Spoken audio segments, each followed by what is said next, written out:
family, it's Tasha from Mama Bear Prepping. So you already know what time it is. Get your drink, pull up. Welcome to the channel. Welcome back to the channel. For those of you that are supporting me, thank you so much. For those of you that are brand new to the channel, I hope you enjoy it. We just talk about, end of the world, baby, here. We talk about things that are happening, current events that have to do with preparedness. We talk about food preservation and how to get food on your shelves.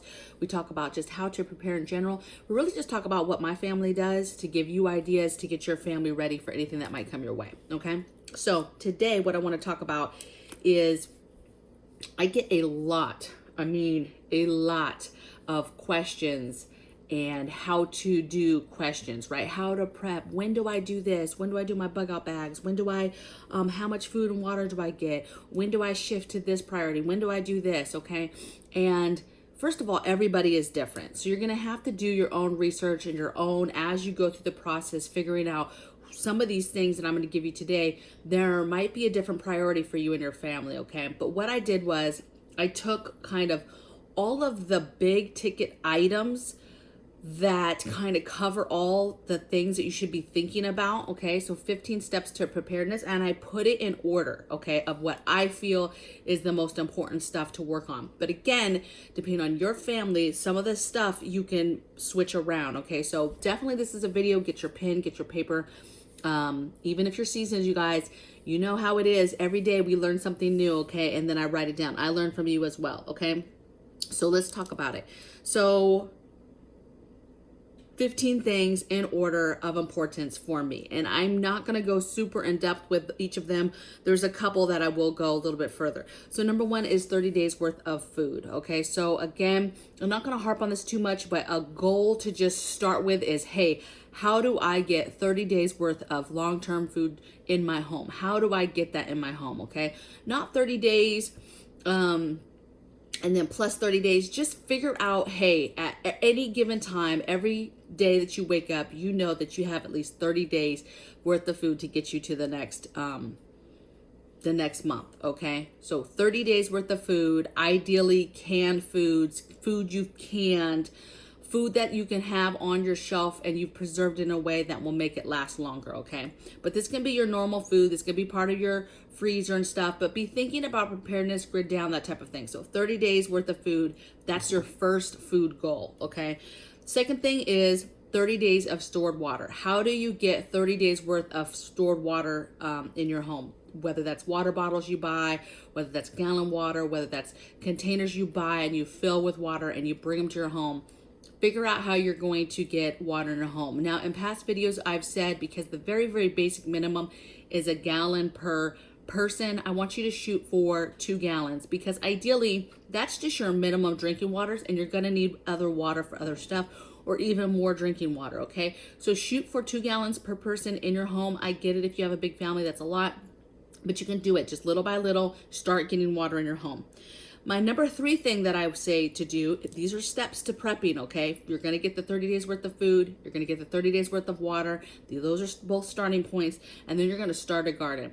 I don't care if you can only start a little arrow garden, a little tiny herb garden in your apartment on a counter or on a little patio, and that's all you have. You're not trying to do anything big. Start that, okay? Because it's a huge learning curve, and you've got to start growing stuff with your hands, and you'll be surprised how good you'll feel and how addictive it will be. And then before you know it, you'll be like, oh, well, let me go pick up a mint plant and have a mint plant next to those herbs. And let me go get this other plant, okay?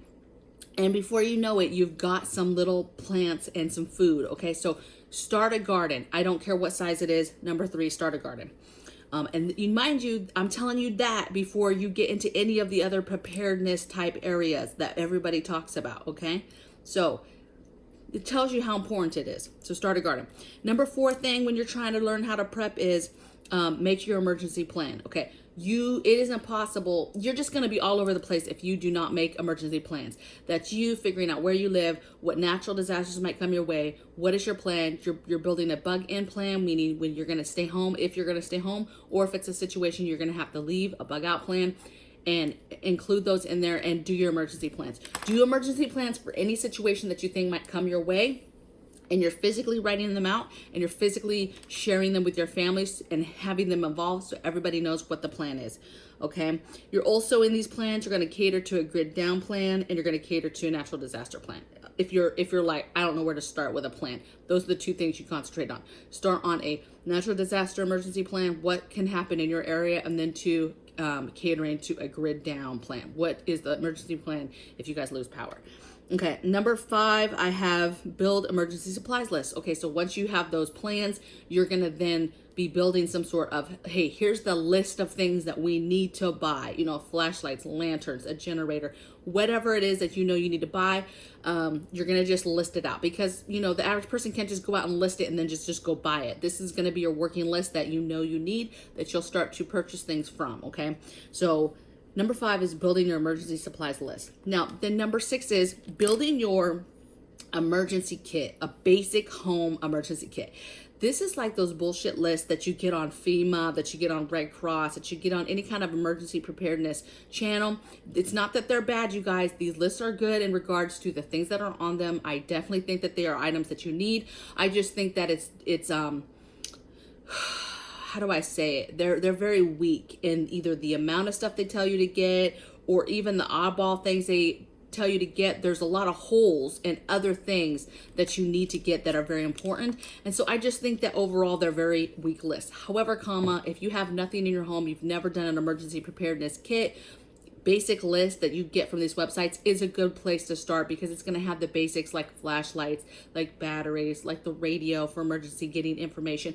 It's going to have some basics that are absolutely good items to have in your home. Okay, then you're going to follow that up with the number 7, which to me is my bread and butter, and it's a build a grid down kit, or build your sections of a grid down. Now, to me, this is a big section. Okay, and I would not be possibly moving on to the other sections until I have the majority of this done to some level, okay? And I'm just going to say really quick the grid down areas that I'm talking about. I'm talking about getting an alternate power source or generators, alternate cooking source. How are you cooking with grid down? Alternate heat and AC, your lighting plan, laundry, toilet, so your emergency toilet, having your meds, your medical supplies, your hygiene products, your security, your defensive tools, and your comms.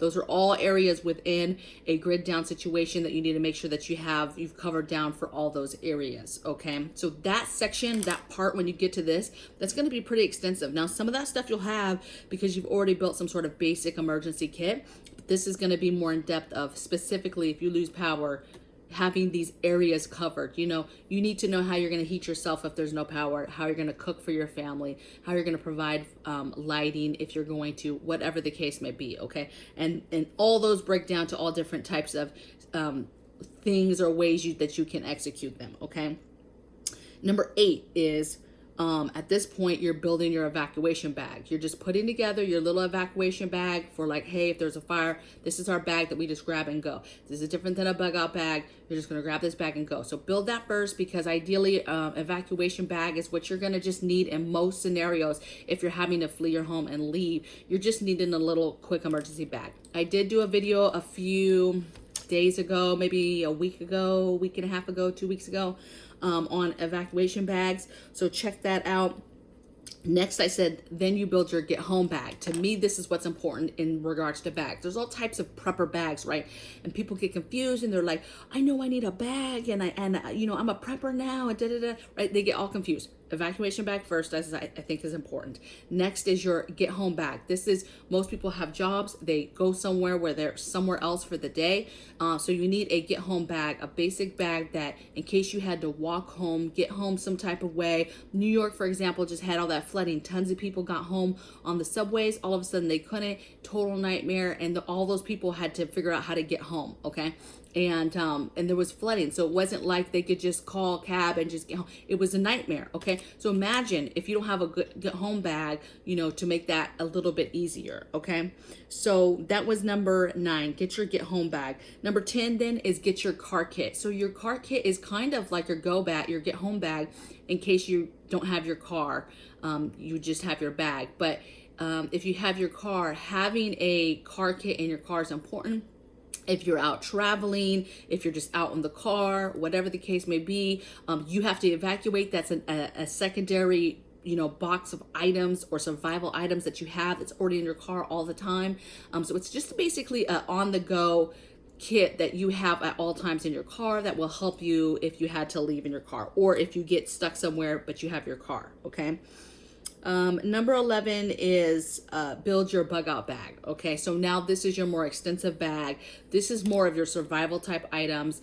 Again, this is a basic bag to get you and your family if you and your family had to leave. It's a little bit different than an evacuation bag. It's more of a bag like, hey, something has happened. It's super dangerous on the streets, but we need to get to point A to point B. We're going to our dig-in location and our bug out location, and we have to get there as a family, and we might have to do survival type things to get there, right? That might involve you walking to that location for days and days. That might involve you guys sleeping under the stars. That might involve you, cooking over a fire. How are you eating? How are you drinking?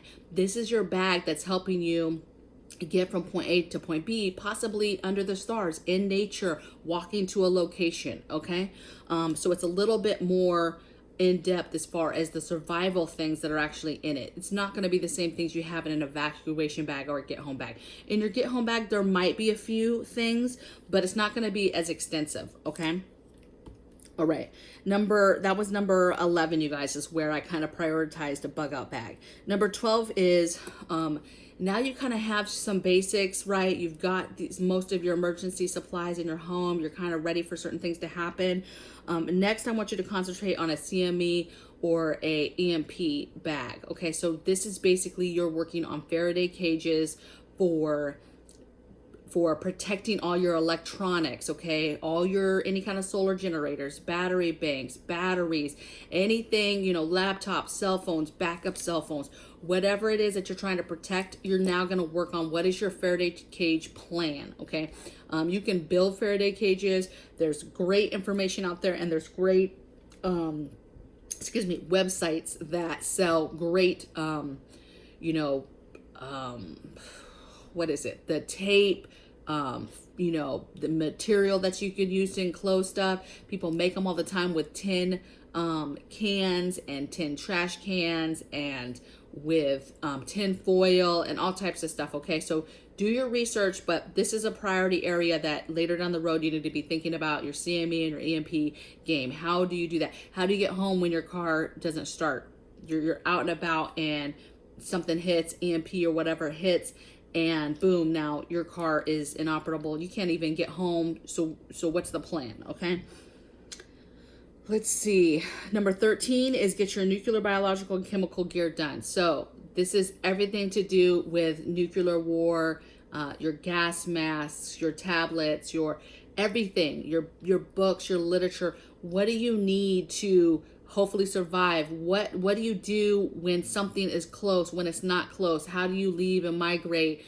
Just having your family and knowing the plan for the scary thing of if it could happen, if we were hit, some part of this country or even somewhere nearby, Canada or something, was hit with a nuclear bomb, what would you do? What's your plan? And making sure you guys have the right gear, CBR suits, all of that stuff, okay? Protective gear, everything, okay? Where in the house do you go?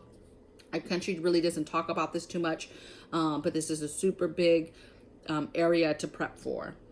Okay, 14 is fortify your location. So figuring out, and mentally you should be doing this earlier, but really at some point, it's, to me, prepping is a stepping stone for homesteading, because ideally you're trying to prep to not be self-sufficient on the government and other people, right? To be prepared. And then homesteading is kind of that, but on the level of being self-sufficient, living off the land, raising your own animals, that type of lifestyle, okay? And so at some point you're figuring out, where is your forever home? Where is your forever dig-in location?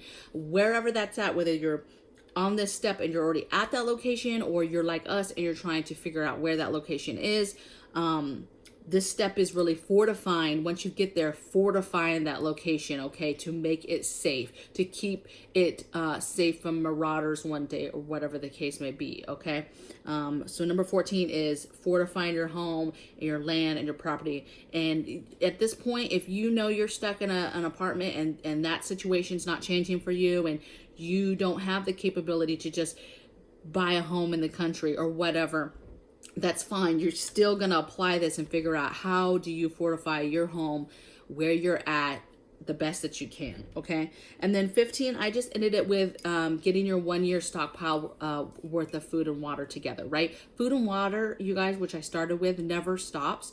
You want to start with 30 days and then you'll move from there and say, okay, I'm going to work on 3 months and then I'm going to work on getting 6 months. And you just keep doing it. Okay. Even if you do it one month at a time, hey, I'm going to get 30 days. Okay. Now I'm going to get 60 days. Now I'm going to get 90 days. However you need to do it, baby. Okay. And then I just ended with that so that you know that the end game is to, you know, yes, you're still going to be getting some of these supply things, right? There's just certain things you're not going to stop getting, your fuels. You're never going to stop getting your batteries, your different things like that, your hygiene. There's stuff you're just never going to stop getting. You're going to continue to get it all the time. It's not a one and done. Some stuff is kind of a one and done, or once you've kind of gotten a good supply of it, you know, you can kind of back off of it and get other stuff. But I started with food and I'm going to end it with food because it's a ongoing thing. And at this point, you know, your 1 year stockpile, when you're working on that, at this point, that should be, yes, working on it, getting it from the store, but it should also be harvesting from your garden. Okay, at this point, a bigger garden, and you're learning how to garden, you're learning what's working, when to plant stuff, and you're harvesting from your garden. So this 1 year supply, by the time you get to this point, should be yeah, store stuff, but also harvesting food that you've, you know, grown with your own hands. So I would love to hear in the comments below either an area you guys thought I forgot, something you would switch up, like, hey, I would actually do this step before this step. I would actually work on this first. Again, remember, this is not a be all, hey, these are the steps. She said, these are the steps for preparing. We're going to do it in this order. No, this is if you just, I have a lot of people, you guys watching that are brand new that kind of are just, you know, their heads right now are just ready to explode. They're kind of awake now. They're paying attention and they're like, wow, things are getting crazy. And they're asking us, our community, for guidance on what to do and in what order. And I get all types of questions of like, when should I do this? And when should I do this? And is this important? And should I do this yet?